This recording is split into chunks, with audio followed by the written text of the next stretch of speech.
मसीह खुदावंद में आज सुबह आप सब पर सलामती हो। मैं पास्टर सुहेल जॉन एक बार फिर मॉर्निंग डिवोशन के साथ आप सबके खिदमत में हाजिर हूँ।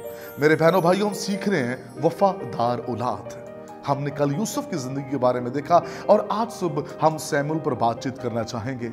आप जानते हैं कि हन्ना ने खुदा से इल्तिजा करके औलाद मांगी और कहा, खुदावंद मुझे औलाद बख्श दे। खुदा ने हन्ना पर अपना आसमान खोल दिया और जब खुदा ने हन्ना को बेटा दिया तो हन्ना ने उसे खुदा के घर में एली काहन के पास छोड़ा। और मेरे बहनों भाइयों, सैमुएल इतना वफादार था, जहां उसकी मां ने उसे छोड़ा उसने वहीं पर परवरिश पाई, वहीं वो बढ़ता गया, तरक्की करता गया। मेरे बहनों भाइयों, सैमुएल ने इतनी तरक्की की कि उसके वसीला से दाऊद जैसे सूरमा अनाइंट हुए। जब आप ताबेदारी के अंदर जिंदगी गुजारते हैं, जहां आपका माँ बाप आपको खड़े होने को कहे, रहने को कहे, सीखने को कहे, जब आप ऐसा अमल करते हैं तो आप खुदा की बरकत को देखते हैं और कोई फिर आपकी सरफराजी को रोक नहीं सकता। ये वही सैमुएल है जिसके बारे में लिखा है कि इसने खुदा की किसी बात को मिट्टी में मिलने ना दिया। जब आप जमीन में अपने माँ बाप की ताबेदारी में चल रहे होते हैं तो आसमान का खुदा आप पर मेहरबान होता है। दर हकीकत आप कलाम को पूरा कर रहे होते हैं और कलाम पर अमल करने वाला, उसको अपने जीवन में लेने वाला कभी नाकाम नहीं हुआ। सैमुएल ने खुदा की जब किसी बात को मिट्टी में मिलने ना दिया, मेरे बहनों भाइयों, इसके पीछे उसकी माँ की तरबियत है। जहां वो उसे छोड़ आई, उसने सीखा कि खुदा की किसी बात को मिट्टी में मिलने नहीं देना। आज के नौजवान बेटों से मैं आपसे बात करना चाहता हूं, क्या हमारा किरदार ऐसा है?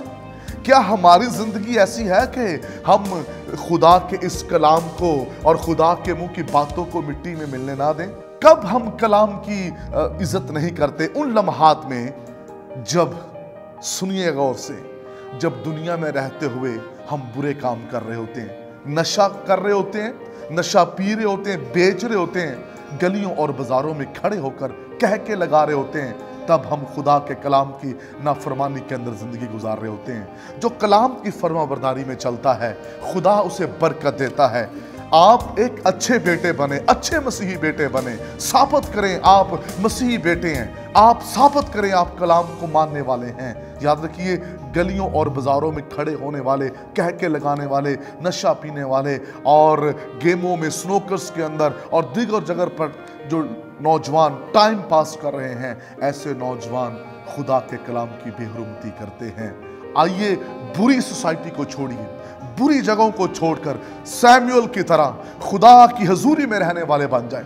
सैमुएल की तरह खुदा की बात को मानने वाले बन जाएं। सैमुएल की तरह खुदा की किसी बात को मिट्टी में ना मिलने दें। सैमुएल की तरह अपनी माँ बाप के ताबेदारी में चलें। सैमुएल की तरह खुदावंद की हजूरी में बढ़ते रहें। अगर आप खुदावंद की हजूरी में आगे बढ़ेंगे, हर रोज आप खुदा की हजूरी में सीखेंगे, तो याद रखिए, इस जमीन पर खुदावंद आपको सरफराज करने को है।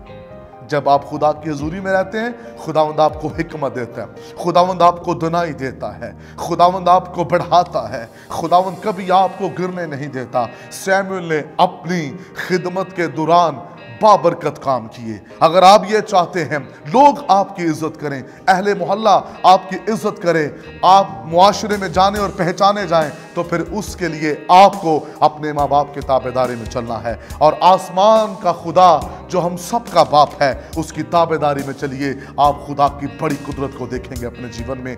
आइए बुरी सोसाइटी को छोड़िए, तरक कीजिए, रद्द कीजिए, कैंसिल कीजिए। सिगरेट पीने वाले सिगरेट को छोड़ें, शराब पीने वाला शराब को छोड़ें, हर तरह का गंदा नशा करने वाले उसका इनकार करें। अगर आप खुदा की बरकत को अपने जीवन में देखना चाहते हैं, आप जानते हैं जब आप ऐसा करते हैं आपके माँ बाप कितने रोते हैं। अगर आज आप अपने माँ बाप को रुला रहे हैं तो आप जिंदगी में कभी सुख नहीं पाएंगे। जिन्होंने अपने माँ बाप को रुलाया है वो सारी जिंदगी रोते ही रहते हैं, लेकिन जिन्होंने उनको सुख दिया है, मुस्कुराहट दी है, खुदावंद का हाथ हमेशा उनके साथ साथ रहता है। आइए अपनी जिंदगियों पर गौर कीजिए। हमने सीखा था हाम ने क्या किया, उसने अपने बाप की बरहनी को आकर अपने भाइयों के साथ शेयर किया। आइए हम अपनी जिंदगी को बेहतर तरीके से गुजारें ताकि खुदा की बरकत हमारी जिंदगी में आए। खुदा इस कलाम पर आंसू तमाम नौजवानों को अमल करने का फजल बख्शे। आमीन। मेहरबान आसमानी बाप, मेरी दुआ है हमारी कौम के नौजवान बेटे अपने माँ बाप की ताबेदारी में चलें और कलाम की ताबेदारी में चलकर हमेशा की जिंदगी पाए। यीशु नाम में।